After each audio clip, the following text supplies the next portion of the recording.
Good morning, everyone, and happy Labor Day. Today, of course, celebrates the labor force in this country.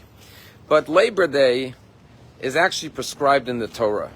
You see, Labor Day celebrates the unions who protect the workers, and there are many laws in the Torah protecting employees and laborers. But the most famous one, of course, is in the Ten Commandments. 6 days you shall work, and on the seventh day you shall rest. There are 6 days of labor, but the seventh day is a day of non-labor. And that's what the unions did in America. Part of the history of this country was that when Jews, religious Jews, came to this country in the early 1900s, they were told that if you don't show up to work on Saturday, don't bother coming into work on Monday. And there were many Jews who gave up their observance of Shabbat because they said, I have to support my family, and in America I cannot do that if I don't work on Shabbat. There were many synagogues that had services early in the morning for religious Jews who went to pray at 7 a.m., but by 9 o'clock they were off to work.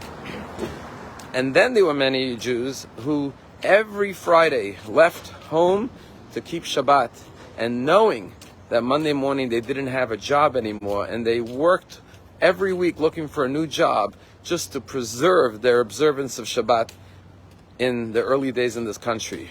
But then there was something called the Blue Laws, which came along, going back to the 1800s, to protect Sunday as a day of rest. And then in our country, the labor unions came along and said, we have to uphold Sunday as the day of rest. The human beings should not have to work 7 days. They should be guaranteed and protected and not be taken advantage of and have a day off. And that's when many Jews who were very influential in the labor unions, went ahead and campaigned for a 5-day work week so that both Saturday and Sunday should be considered a day of rest, a day of holiday for whatever religion you have. If you're Jewish, it's Saturday. If you're Christian, it's Sunday. And many of the Blue Laws are still in effect till today.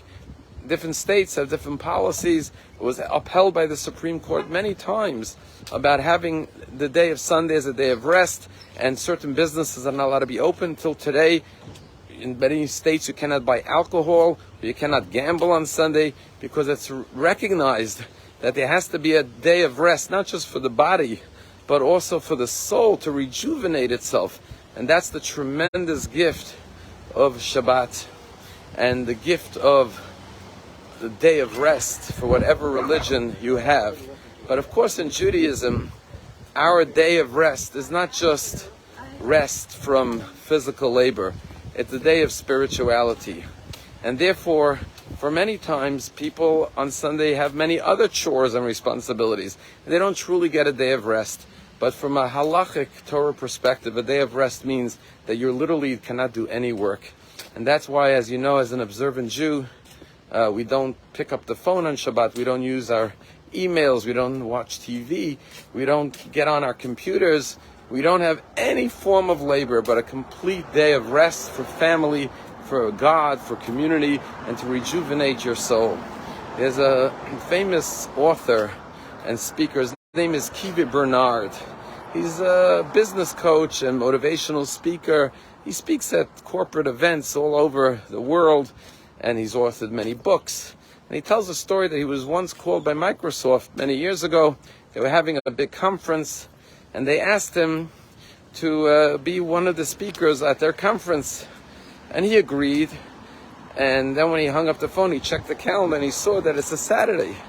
So he called back the speakers bureau and he said, I'm sorry, but I cannot speak on Saturday. I'm an observant Jew and it's a day of rest. Well, they said, we really would like you to speak at this conference. It's a weekend conference. We want you to speak at the Saturday session. And they said, Bill Gates is going to be there and he's going to speak after you. And he said, I'm sorry, but it's Shabbat, I cannot do that.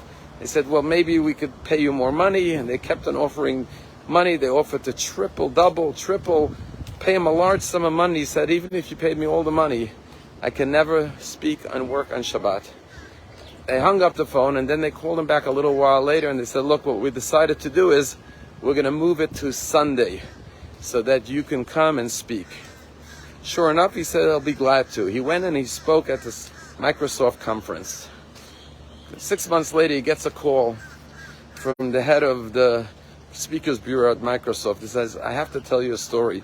I was on a private plane flying with Bill Gates recently, and he said to me, what happened with that conference? It was scheduled for Saturday, and then it was moved to Sunday for my talk. What happened?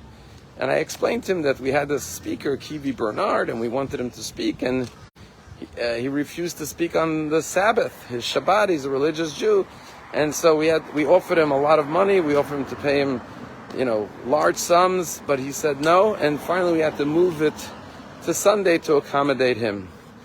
And this fellow says to Kivi Bernard that Bill Gates said to him, "Wow, I wonder what it must feel like to have something that you cannot buy for money. 6 days a week you shall work, earn money, it's important.